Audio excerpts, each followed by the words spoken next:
there's a much better argument against premise 5 that does seem to change how we treat abortion. So this is a counterexample that J.J. Thompson offers us to premise 5.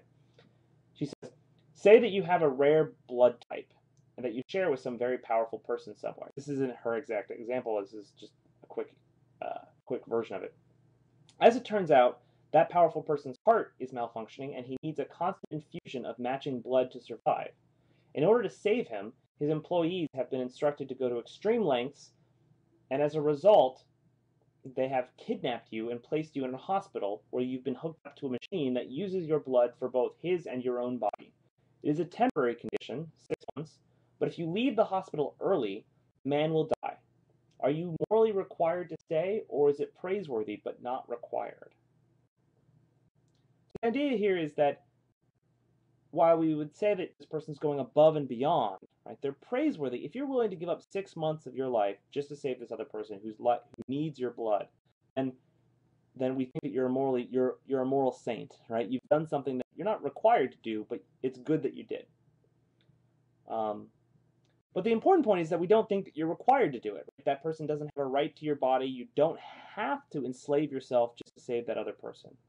That you can go on living your life, you can leave the hospital and not be a morally bad person. And of course, the analogy with abortion is pretty clear. Here's J.J. Thompson's analysis. Thompson takes it that you may now permissibly unplug yourself from the man even though this will cause his death. The right to life, Thompson says, does not entail the right to use another person's body, and so by unplugging the man, you do not violate his right to life, but merely deprive him of something, the use of your body, to which he has no right. If you allow him to go on using your blood, this is a kindness on your part, and not something he can claim for you as his due. Now, even if we agree with J.J. Thompson about this case, it's a question about whether abortion is really like this. Maybe in the cases of rape or cases where someone's pregnant against their will, but it's not quite clear that it's not in this case, for example, you haven't given the man the disease in which he needs your body to survive from, right? You didn't give him the disease which requires him to need your blood for 6 months. And it seems like perhaps in pregnancy that's what occurs. But J.J. Thompson's going to go on to say that if you're using contraceptives, right, which are 99.9, using them properly, right, that you have not given the fetus the right to or the permission to try to use your body to survive for 9 months. So the idea here is that in a similar way that you're not required to give your body over to keep someone else alive if you did nothing to put them in that situation, if you took all precautions not to put them in that sort of situation, then that sort of reason would also allow you to have an abortion, to that way, which a fetus or a small baby, or I guess just a fetus which is going to need your body for 9 months, to remove it from your body so that it's not going to, I don't want to say enslave you, but in many ways inconvenience you and stick itself in your life. The idea is you might be morally praiseworthy, or you might be going above and beyond if you decide to keep that fetus alive, if it's a person. But you're not morally required to, in the same way that you're not morally required to save this man.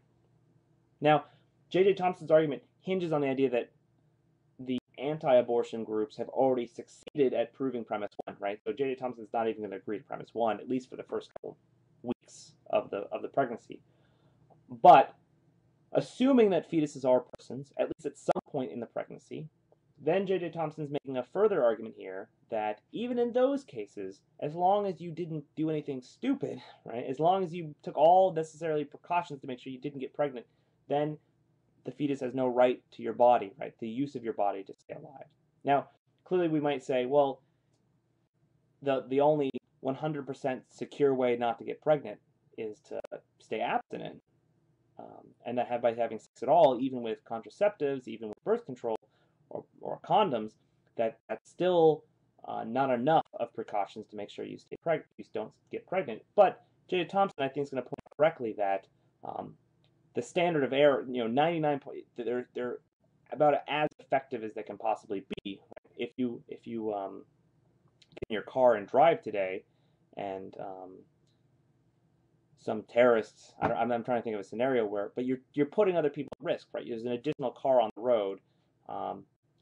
Your car might malfunction. There's lots of places where I perform activities just by leaving my house and driving my car. I'm putting other people's lives at risk. I'm taking precautions, but I'm not blameworthy for those sorts of things, right? I'm allowed to, of course, if I run around with knives and shooting guns in the air, now there's a very high risk that I'm going to end up killing somebody, and clearly I'd be blameworthy for engaging in those sorts of activities. But things which have such a small percentage, small chance of not working out, we don't think that you're blameworthy for performing those sorts of actions. And so J.J. Thompson is going to say sex with contraceptives is not going to put you at blame for if you end up getting pregnant.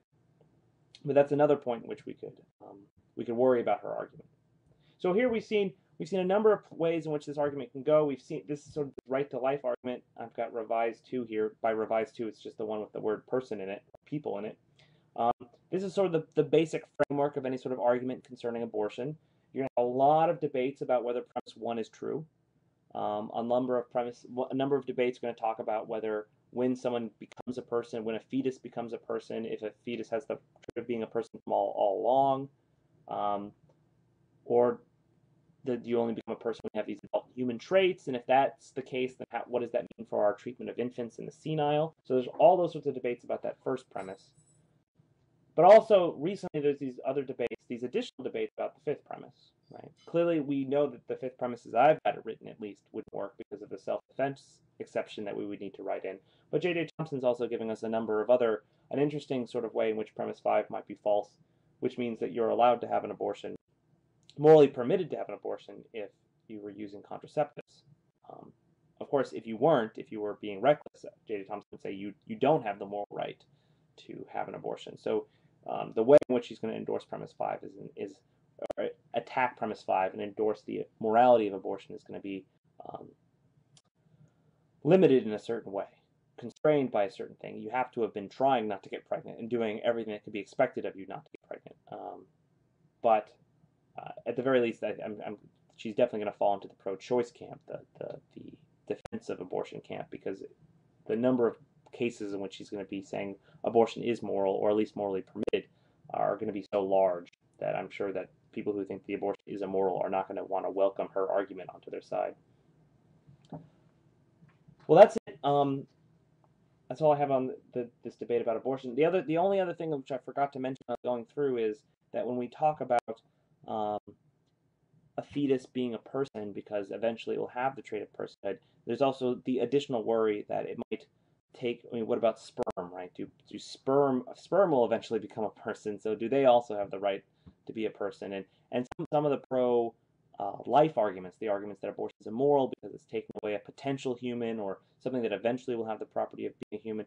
There's of course the worry that it might lead to the absurd result that you're required to be constantly procreating and having sex to try getting as many of your sperm, giving many of your sperm or eggs the chance to live as possible. So there's another line of objection to the sort of argument which John Scott was putting forth. But that's all I have for abortion.